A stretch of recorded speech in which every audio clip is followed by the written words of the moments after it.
Hello, welcome back to Fist Entertainment. This time for my review of 2018's Mission Impossible Fallout. This, in my opinion, is the definitive Mission Impossible. Why do I say that? That's a pretty bold statement. This is the definitive Mission Impossible, Foos. Why are you saying that? Well, this does what I wanted to see ever since Mission Impossible 3. I wanted to see a film that acknowledges the formula that was established in the third film by combining the mystery thriller elements of the first Mission Impossible with the thrill and the spectacular stunts and action set pieces of Mission Impossible 2 and expand on it, which is what Mission Impossible 3 was. Now, what this does is kind of the same thing. It takes what was so great about the third film's formula of taking the first two movies and kind of making its own balance of that. This film takes that and takes what was great about the last three movies.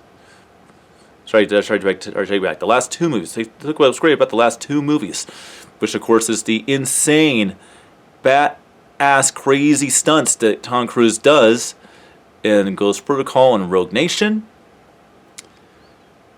In the humongous action set pieces that we see. In the pushing the envelope formula that Mission Impossible kind of started doing in Mission Impossible 3 back in 2007, and continued and expanded and made it bigger and bigger and bigger and bolder and bolder and bolder and crazier and crazier and crazier with Ghost Protocol and Rogue Nation, and takes all of that and makes the definitive Mission Impossible with Mission Impossible Fallout. This has the craziest stunts of all the movies. This has the over-the-top action pushed to the ultimate level, at least so far, out of all of them. It acknowledges everything that happened in all of the movies, and that's something that doesn't really happen. See, this is why this is my favorite one. This is not a random Mission Impossible. This one actually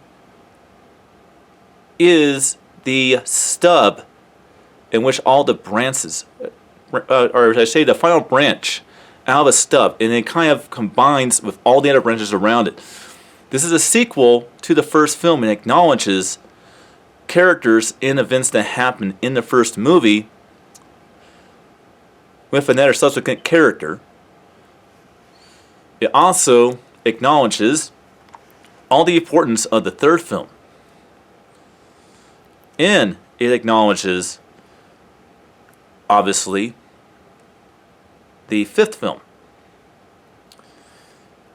And it kind of does acknowledge, obviously, in a small way, the second and fourth films. The main ones that it acknowledges, obviously, is Mission Impossible 1, Mission Impossible 3, and Rogue Nation. And it's really truly a sequel to all of that at one single time. And it makes sense of all these movies. And that's something that I really like. It makes sense of all these movies in a very broad way. So let's talk about the plot of the film real quick. After failing to obtain weapons-grade plutonium, Ethan Hunt and his team are ambushed by members of the Syndicate. That obviously was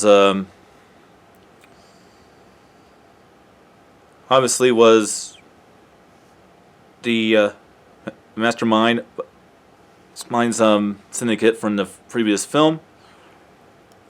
I'm trying to figure his name out. I forgot his name, our villain's name in the last movie. But it's the same villain in this one. Again, played by God, what is his name?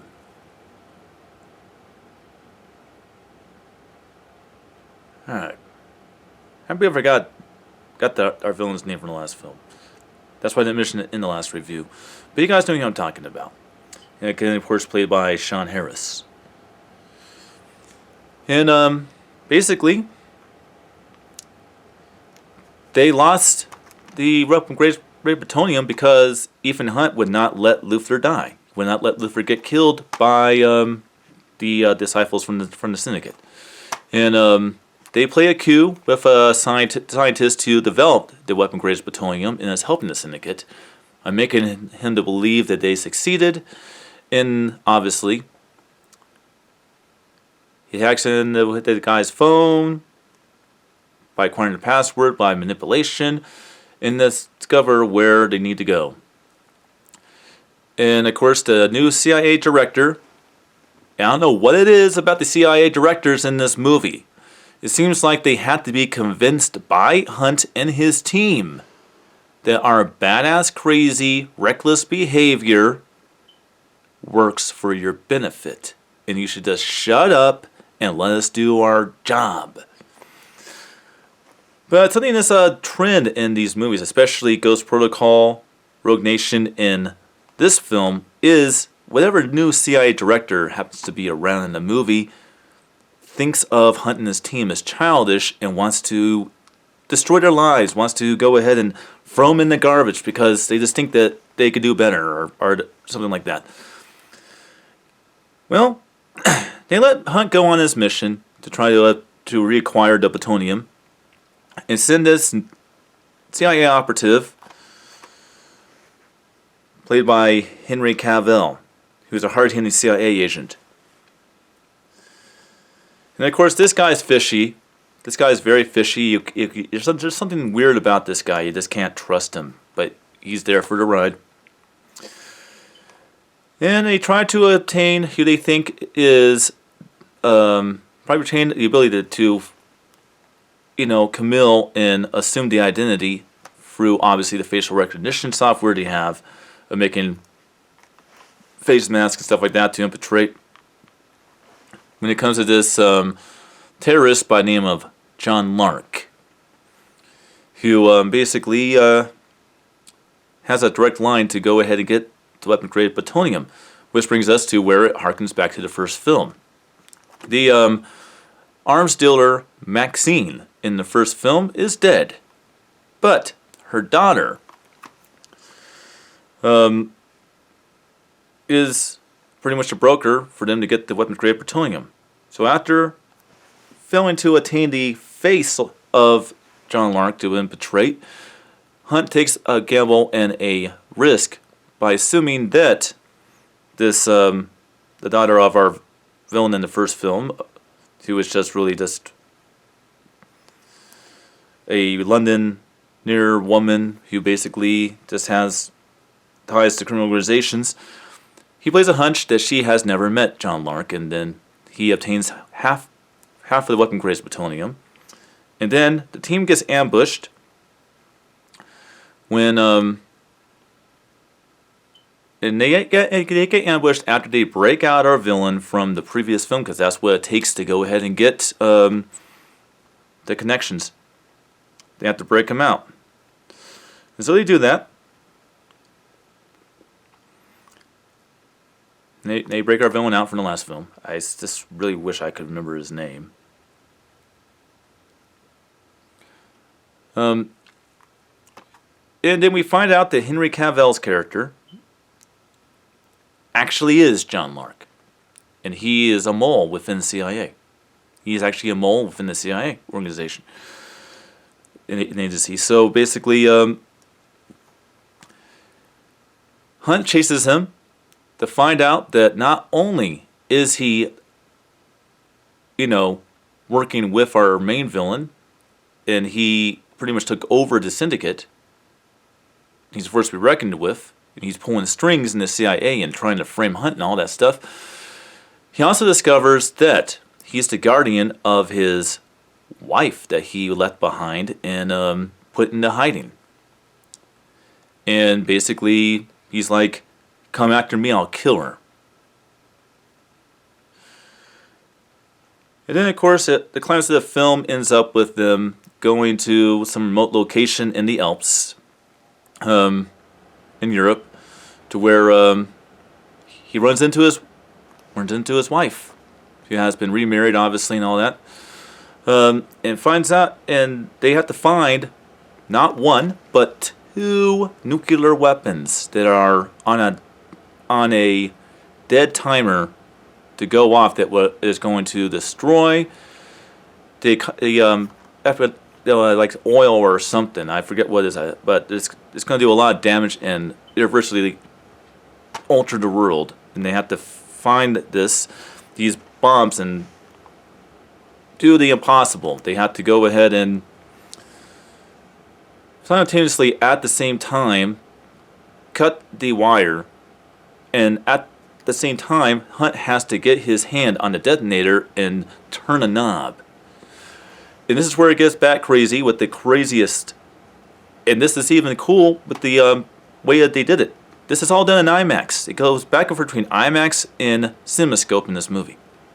And it's a special IMAX. It's a 1.90.1 IMAX, not 1.78.1 IMAX, which means it's even wider and even more crazy with the IMAX sequences.